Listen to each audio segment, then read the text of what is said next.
வணக்கம் உறவுகளே, lux vlog மூலம் உங்களை சந்திப்பதில் மகிழ்ச்சி. உறவுகள், இதில் நீங்கள் என்ன பார்க்க போகிறீங்கன்னா, இதெல்லாம் பார்த்தாலே தெரியும், நம்ம இல்லத்தில் நவராத்திரி விழா ரொம்ப சிறப்பாகவே போயிட்டுருக்கு. அதோட 3ஆம் நாள் பூஜையை தான் நீங்கள் பார்க்க போகிறீங்க.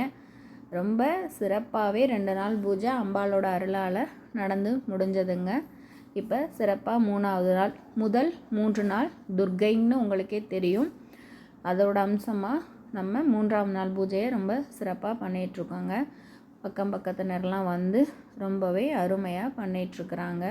3 நாள் துர்க்கையில் 3ஆவது நாள் வராகி தேவியாக நம்ம வழிபடணுங்க.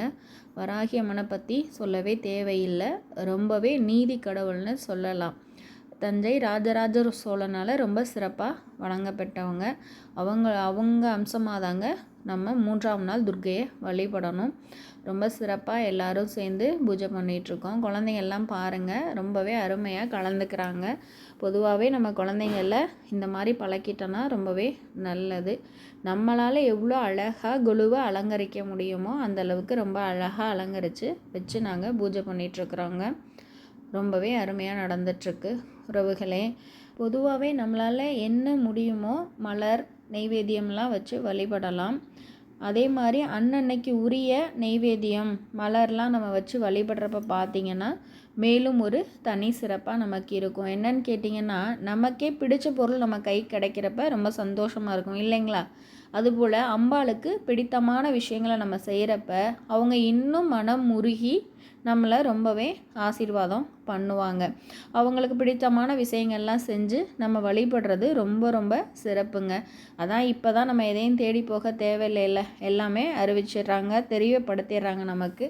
அதனால் நம்மளால் முடிஞ்ச அளவு என்னைக்கு எந்த அம்பாள், என்ன கலர், என்ன நெய்வேத்தியம் அந்த மாதிரி நம்ம செஞ்சு வழிபடுறப்ப பார்த்திங்கன்னா மேலும் ஒரு தனி சிறப்பாக இருக்கும்.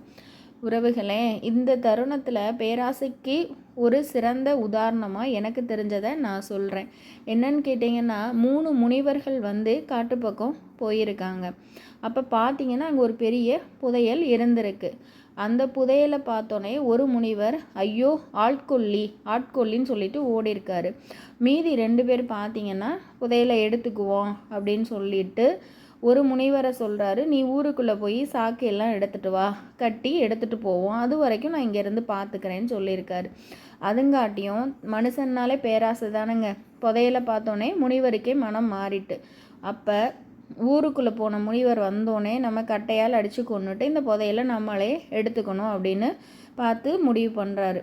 ஊருக்குள்ளே போன முனிவரை பார்த்திங்கன்னா சாப்பாட்டில் விஷத்தை வச்சு எடுத்துகிட்டு வர்றாரு. இவருக்கு கொடுத்துட்டு இந்த புதையலை நம்ம எடுத்துக்கணும் அப்படின்னு சொல்லி முடிவு பண்ணி வர்றாங்க உறவுகளே. அவங்க நினச்ச மாதிரியே இருவரும் மாற்றி மாற்றி கொடுத்து உயிரை மாற்றிட்டாங்க. அதுவே இது ஒரு ஆட்கொல்லி, இந்த பொருள் எனக்கு வேணான்ட்டு போன முனிவர் உயிர் தப்பினார்.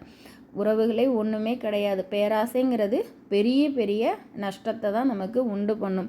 நமக்கு இறைவன் அருளால் இறைவன் நமக்கு என்ன கொடுத்தாரோ அது நமக்கு போதுன்னு அவருக்கு நன்றி உணர்வோட நன்றி செலுத்திட்டு வாழ பழகுனாலே நம்ம வாழ்க்கை ரொம்பவே இனிமையாக இருக்குங்க. முடிந்தளவு அடுத்தவங்கள தொல்லை பண்ணாமல் நம்ம உண்டு நம்ம வேலை உண்டுன்னு இருந்தாலே வாழ்க்கை ரொம்பவே சுகமாக இருக்கும். உறவுகள், நம்ம சேனலில் தொடர்ந்து நவராத்திரி நிகழ்வில் பார்த்துட்ருக்குறீங்க, தொடர்ந்து சப்போர்ட் பண்ணுங்க.